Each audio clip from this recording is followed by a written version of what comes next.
Assalamualaikum warahmatullahi wabarakatuh. Kami dari kelompok 1 yang beranggotakan saya Yasmila Kandi, Eka Sapna, dan Adilita Jihan. Kami di sini akan mempresentasikan tentang bangsa Indonesia.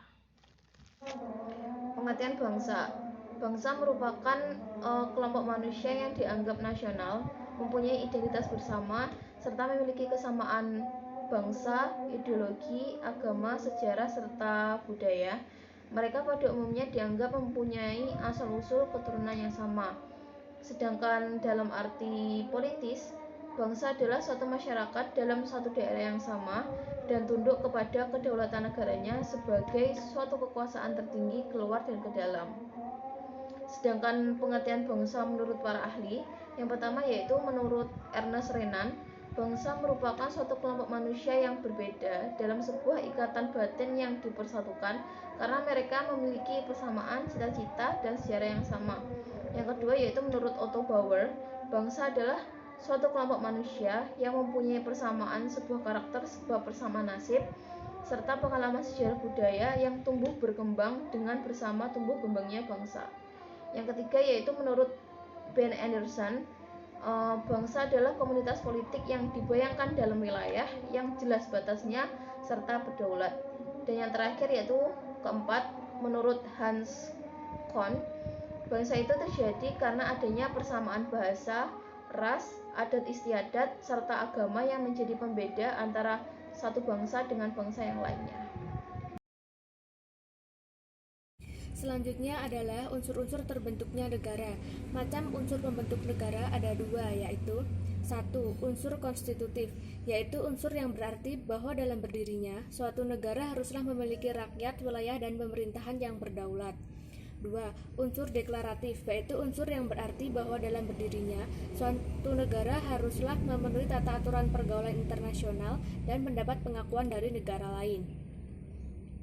Berikut ini unsur-unsur membentuk negara, diantaranya 1. Adanya sekelompok manusia yang berada di dalam suatu wilayah tertentu dan bersifat permanen. 2. Adanya keinginan yang sama untuk bersatu di dalam diri setiap anggota sekelompok tersebut. 3. Adanya pemerintah atau pemimpin yang berdaulat. 4. Adanya faktor psikologis yang membuat sekelompok manusia tersebut memiliki perasaan senasib, sepenanggungan, serta memiliki tujuan dan cita-cita yang sama. 5. Adanya kesamaan budaya, bahasa, karakter, dan lainnya yang membedakan dengan bangsa lainnya. 6. Adanya kesanggupan berhubungan dengan dunia internasional dan mendapat pengakuan dari negara lain. Apa saja unsur-unsur utama terbentuknya negara Indonesia?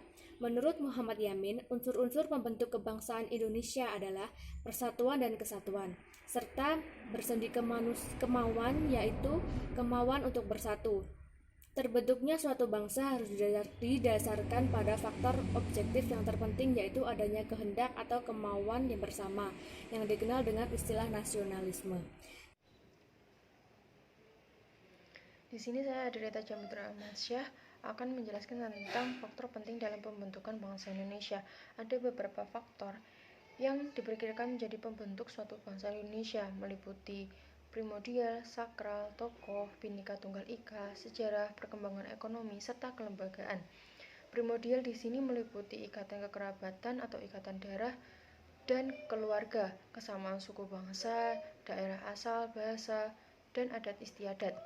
Yang kedua, sakral. Faktor ini dapat berupa kesamaan agama yang dipeluk erat oleh masyarakat atau ideologi doktriner yang diakui oleh masyarakat yang bersangkutan. Yang ketiga, ada tokoh. Kepemimpinan dari para tokoh yang disegani dan dihormati oleh masyarakat dapat pula menjadi faktor yang menyatukan bangsa negara.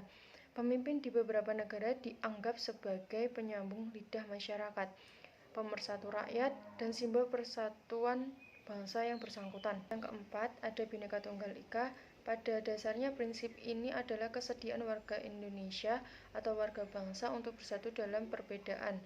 Yang disebut bersatu dalam perbedaan adalah kemauan atau kesediaan warga bangsa untuk setia pada lembaga yang disebut negara dan pemerintahannya, tanpa menghilangkan keterkaitannya pada suku, bangsa, adat, ras, dan agamanya. Yang kelima, ada sejarah.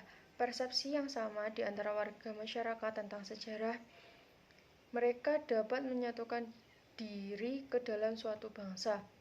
dalam satu bangsa yang persepsinya sama tentang pengalaman masa lalu.